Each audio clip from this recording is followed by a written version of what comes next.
Bonjour les cancers, j'espère que vous allez bien. Aujourd'hui on se retrouve pour faire le tirage au niveau de votre vie sentimentale pour le mois de mai 2020. Je vais utiliser pour ce faire le Love Oracle Deck. N'hésitez pas à aller regarder en barre d'informations si jamais ce jeu vous intéresse. Je l'ai acheté sur Etsy. Et voilà, écoutez, si vous voulez regarder les énergies, donc le tirage général pour ce mois de mai, vous pouvez regarder dans le petit i, normalement il est déjà disponible pour votre signe. Et regardez aussi si votre signe lunaire ainsi que votre ascendant est déjà disponible sur la chaîne pour avoir de plus amples informations pour ce mois de mai. Allez, c'est parti pour la vie sentimentale des cancers. J'espère que vous allez bien et que tout se passe bien chez vous. Au niveau sentimental pour les cancers pour ce mois de mai, quelles sont les énergies pour vous?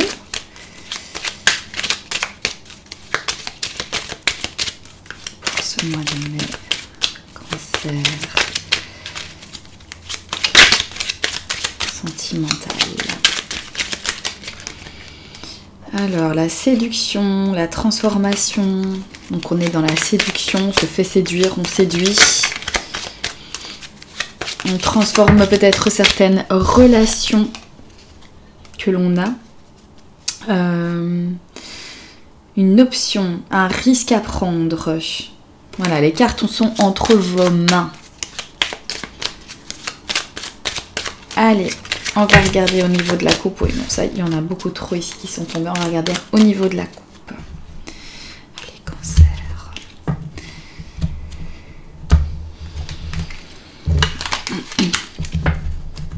Et on a ici les sunglasses. Ici, ça me parle avec les autres cartes qui ont sauté du paquet là tout de suite, que on va être dans un jeu de séduction pour ce mois de mai.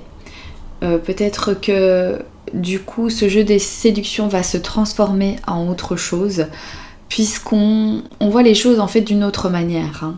Lorsqu'on est dans la séduction, lorsqu'on se fait séduire, il y a en fait ce petit quelque chose qui commence à naître et du coup ce qui fait qu'on a une autre perception. On a une autre perception de la personne que l'on découvre dans ce jeu de séduction. On a aussi le fait d'être dans une prise de risque. Est-ce que je me laisse séduire? Est-ce que je séduis cette personne? Est-ce que je fais bien? Est-ce que je suis pas en train de faire quelque chose qui va peut-être mener à autre chose, qui risque peut-être d'entraver dans ma vie actuelle au niveau sentimental? Alors au niveau, donc si vous êtes célibataire, ça peut venir me dire ça, donc vous rentrez dans un jeu de séduction avec la personne et que vous avez une manière différente de la voir, ou sinon pour ceux qui sont en couple, ça me parle aussi de reséduire peut-être la personne avec qui vous êtes, de réanimer un petit peu la flamme, de jouer un jeu de séduction entre vous deux, et ce qui fait que vous avez une autre manière de regarder en fait la personne avec qui vous êtes. Et pour les autres, ça me dit que vous êtes en train d'apprendre à connaître quelqu'un, amicalement parlant, et que voilà, ça vous fait découvrir des choses sur cette personne-là, que vous êtes dans la phase découverte, que vous apprenez certaines choses sur cette personne, et que peut-être vous la voyez d'une manière différente, hein, parce que de premier abord comme ça, quand on rencontre quelqu'un, parfois on a directement un point de vue, donc immédiatement on regarde et ça nous vient dans l'esprit, ça déflash, comme si voilà, on était vraiment en train de scanner en fait la personne en se disant oula, ceci, cela, je dois faire attention, tiens, elle réagit comme ça, elle regarde comme ça, ou lui il fait ci, fait ça, ça veut dire qu'il est comme ci. Voilà, on a comme ça une idée de la personne toute faite, et là ici, ça me dit que en apprenant à connaître cette personne-là, votre perception en fait change sur cette personne, et ça vous permet donc d'ouvrir un petit peu votre relation. Allez, c'est parti. On va prendre les 9 cartes pour les cancers, pour la vie sentimentale des cancers, mai 2020. C'est parti.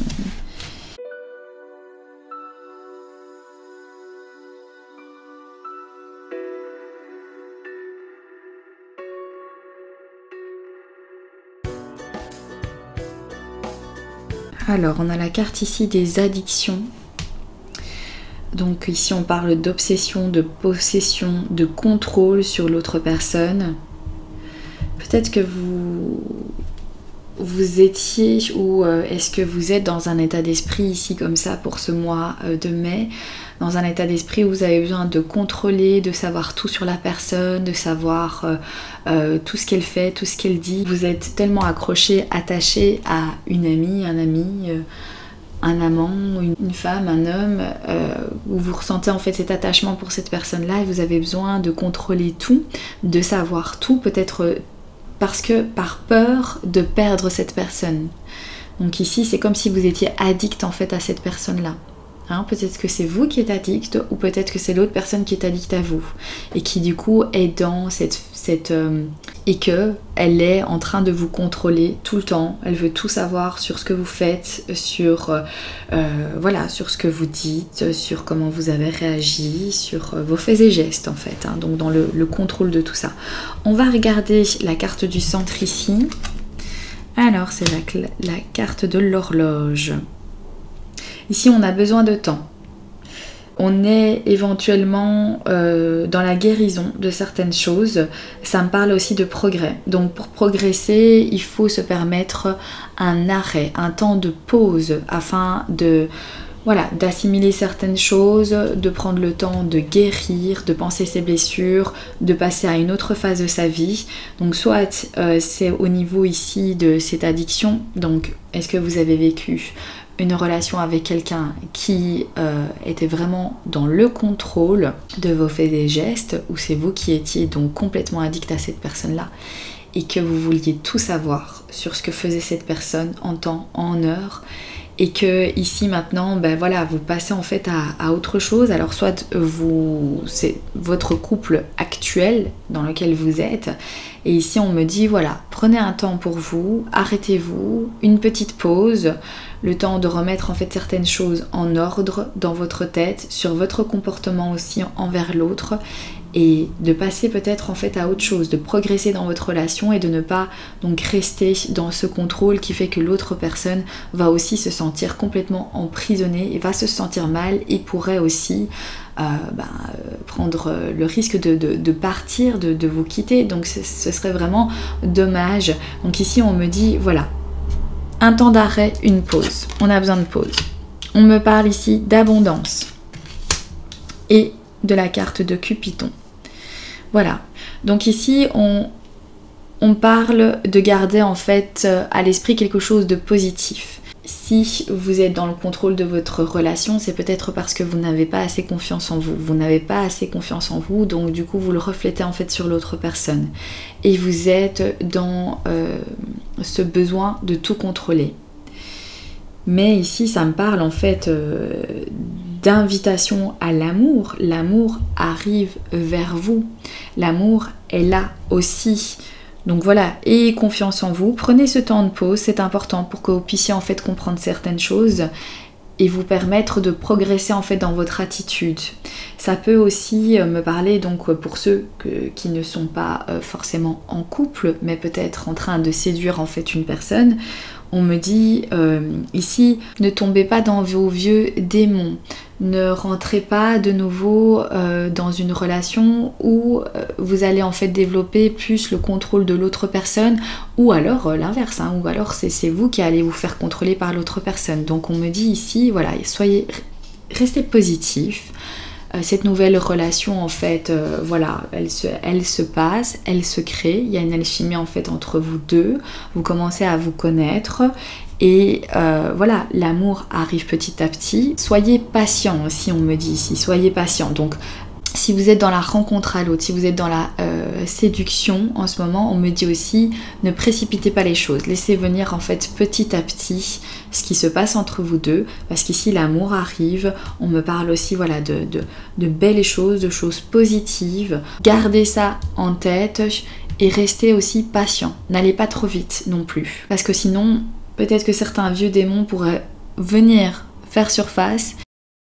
Et du coup, prendre le risque que l'autre personne va se détacher de vous parce qu'elle va voir déjà certains traits qui va peut-être pas lui plaire. Ou vous aussi, découvrir vraiment l'autre personne, aller en profondeur pour éviter de rentrer dans un schéma peut-être répétitif que vous avez déjà vécu, que vous avez déjà été avec quelqu'un qui était toujours sur le contrôle, qui observait tous vos faits et gestes, et que du coup maintenant vous vous dites attention, moi je prends le temps en fait de bien connaître, oui il y a des sentiments, oui je me laisse séduire, mais je ne veux pas rentrer dans une relation où on contrôle tout ce que je fais.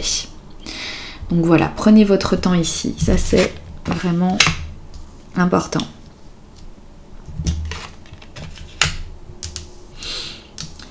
Oui, donc ici voilà, on me parle de rencontrer quelqu'un avec qui on connecte. Ça peut être amicalement aussi, hein. Donc si vous rencontrez quelqu'un, on peut avoir un coup de foudre aussi amical, hein. Ça me parle de stabilité, ça me parle d'endurance, de flexibilité aussi. Donc soyez également flexible. Si vous êtes dans la démarche de rencontrer quelqu'un, faites connaissance, soyez flexible aussi. Prenez votre temps, ne vous précipitez pas. Acceptez que l'autre personne peut-être en face de vous a besoin aussi de temps, même si pour vous ça coule de source, que les choses sont faites pour entamer une relation sentimentale avec cette personne-là, mais que cette personne vous met un peu un frein, eh bien acceptez, soyez flexible par rapport à ça. Laissez à l'autre personne le temps. Ou si c'est vous qui avez besoin de temps, n'hésitez pas à le faire savoir à l'autre personne aussi. Alors, on va découvrir les autres cartes.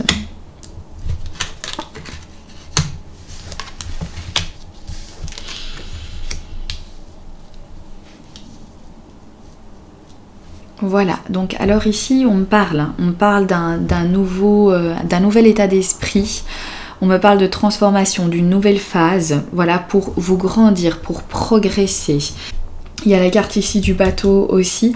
Donc ici, ça me parle bien de temps, hein. Vous êtes en pleine phase de transformation, mais pour que ça se fait et de manière positive, il va vous falloir un petit peu de temps. Donc voilà, pas de précipitation pour ce mois-ci non plus. Ne prenez pas des décisions hâtives, n'allez pas trop vite non plus. Prenez votre temps. Voilà. Ici, ça me dit que les choses progressent, elles arrivent pour vous, il y a du mouvement. Il y a pas mal de choses qui se passent ici pour ce mois de mai. Ici, on me dit que vous avez envie de créer de nouveaux souvenirs. Que donc vous êtes dans cette phase. Vous allez le sentir en fait ce mois de mai. Que vous allez avoir des énergies où vous allez vouloir passer à autre chose, un nouveau cycle se présente à vous, vous avez besoin de nouveautés, vous avez besoin de créer des nouveaux souvenirs, des souvenirs donc amicales, sentimentales, enfin bref, mais vraiment dans cette atmosphère où on se dit j'ai besoin de créer de nouvelles choses maintenant. Donc il y a aussi eu ce fait qu'on a été éloigné de certaines personnes, qu'on n'a pas pu voir certaines personnes et que du coup en ce mois de mai, vous allez vouloir recréer en fait de nouveaux souvenirs avec les personnes qui vous entourent et qui vous sont chères. Donc ici ça me parle aussi de ça. Vous voulez progresser, vous voulez vous détacher de certaines choses qui vous encombrent. Et peut-être c'est ça ici, le fait d'être un petit peu dans la possession, peut-être que vous vivez des relations amicales, amoureuses, et vous êtes un petit peu trop dans la possession, ou l'autre personne est trop dans la possession, et que du coup ici, on voit que cette pause va vous permettre de transformer certaines choses dans votre vie, va vous permettre aussi d'avoir une autre vision de votre relation amicale ou de vos relations amoureuses ici. Aussi certaines réconciliations avec quelqu'un de votre entourage, donc il y a peut-être eu aussi des conflits ou des choses avec une personne, et puis maintenant en réalité soit elle, soit vous, vous avez fui cette personne-là, vous vouliez plus répondre à ses messages, à ses appels, voilà, à ses propositions on va dire ici, et pour moi ce mois de mai évolue, peut-être par la distance aussi, par le temps que vous avez eu de réfléchir, ou que le mois de mai va vous offrir encore du temps pour pouvoir vous remettre en question. Pourquoi est-ce que j'en veux à cette personne-là? Qu'est-ce qui s'est passé? Est-ce que j'ai des vraies raisons valables? Est-ce que ces raisons peuvent me pousser à ne plus du tout voir cette personne ou à l'éviter en fait totalement? Est-ce que je suis dans le bon état d'esprit ou est-ce que j'en fais peut-être un petit peu de trop ici? Parce qu'il y a quand même un lien amical, il y a quand même quelque chose, je me sens connectée à cette personne-là et j'ai quand même envie de la voir dans ma vie tout simplement, et que du coup il y a certaines choses ici qui vont se transformer, mais c'est un nouveau cycle qui commence, mais aussi pas se précipiter, pas de précipitation ici pour le mois de mai. Les choses arrivent, les changements, il y a une progression pour moi super positif. Voilà, il y a un détachement peut-être au niveau de la possession des gens qui vous entourent, où vous allez peut-être aussi sentir que les autres personnes peut-être vous contrôlent un petit peu moins parce que ça leur a fait du bien de s'éloigner un petit peu de vous et de revenir vers vous avec l'envie de créer de nouveaux souvenirs et de passer à une phase plus où on se sent mieux, où on est moins dans le contrôle de l'autre. Oui, donc voilà, vous voyez ici je parlais en fait de séparation, donc de distance aussi avec l'autre, hein. Ça ne veut pas dire qu'on se sépare définitivement, ça veut juste dire qu'on est peut-être loin de la personne que l'on aime. Ça veut dire aussi qu'on ressent le manque de cette personne. Si on ressent le manque de cette personne, ça veut dire aussi que cette personne est importante dans notre vie et qu'il y a peut-être des traits de caractère ou des attitudes qu'on doit changer pour continuer à garder cette personne dans notre vie, parce que sinon elle va finir par partir, hein. Vous avez les cartes en main aussi, hein. Il y avait une carte qui était tombée, c'était la carte des cartes en main, donc ça me parle aussi de attention, hein. C'est une prudence, un avertissement, attention. Vous savez peut-être qu'il y a certaines choses à travailler sur lesquelles vous devez faire un travail personnel, ou que l'autre doit aussi faire un travail personnel avant de revenir en fait vers vous pour vivre une relation saine aussi. Voilà, elle est de nouveau là. Donc les cartes en main, vous avez la chance, vous avez l'opportunité, donc saisissez-la. Ouais, voilà, ici on me parle aussi qu'il y a beaucoup de changements ici, hein, pour le mois de mai pour vous. Oui, voilà, le travail pour moi, le travail intérieur, le fait de se remettre en question, de vouloir progresser dans quelque chose et se dire mais qu'est-ce qui va pas alors, je prends le temps, voilà, je médite un petit peu sur tout ça et j'essaye de penser à comment est-ce que je pourrais mettre les choses en œuvre pour avoir une vie sentimentale plus légère, plus saine, plus agréable, arrêter d'être toujours dans ce contrôle et vivre cette histoire d'amour. Pour d'autres, ça me parle ici, vous avez eu besoin de temps pour rencontrer de nouvelles personnes, hein, donc de potentiels futurs amoureux, amoureuses, et que ici, donc vous évitiez en fait ce moment-là parce que vous n'étiez peut-être pas tout à fait en fait guéri de vos anciennes blessures ou que vous aviez besoin encore un peu de temps, mais on me dit ici qu'au mois de mai vous allez être dans cette idée ça y est, de passer à autre chose, de partir à l'aventure, de vous ouvrir en fait aux autres aussi, créer de nouvelles histoires ici avec la carte de la photographie. Un bon tirage ici pour vous les cancers, c'est vraiment positif. Ici le message au centre de votre tirage c'est le temps, laissez le temps. Si vous sentez que vous n'êtes pas encore tout à fait guéri de certaines choses qu'on vous a fait, ou si vous sentez que c'est pas encore le moment pour vous d'entamer une relation ou de rencontrer quelqu'un, voilà, écoutez-vous, écoutez ce que vous dit votre cœur et prenez le temps qu'il vous faut. S'il faut que vous fassiez une pause dans votre couple pour remettre les compteurs à zéro et redémarrer après plus fort, avec aussi un travail que vous aurez fait sur vous-même et que vous allez pouvoir vous épanouir plus dans votre couple, puisqu'on me parle quand même d'abondance. Voilà, j'espère que j'ai tout dit. N'hésitez pas à adapter tout ce que je vous ai dit par rapport à votre situation. Ça peut être amical, ça peut être familial, voilà, on parle ici des gens qui vous entourent, des relations que vous avez donc avec les autres. Je suis très heureuse pour vous, pour les énergies de ce tirage. Alors je vous souhaite un excellent mois les cancers. Je pense que voilà, c'est dans de bonnes énergies pour vous, dans un bon état d'esprit. N'hésitez pas à prendre le temps de faire les choses aussi. Je vous embrasse bien fort et je vous dis à très bientôt pour un prochain tirage. Bye bye!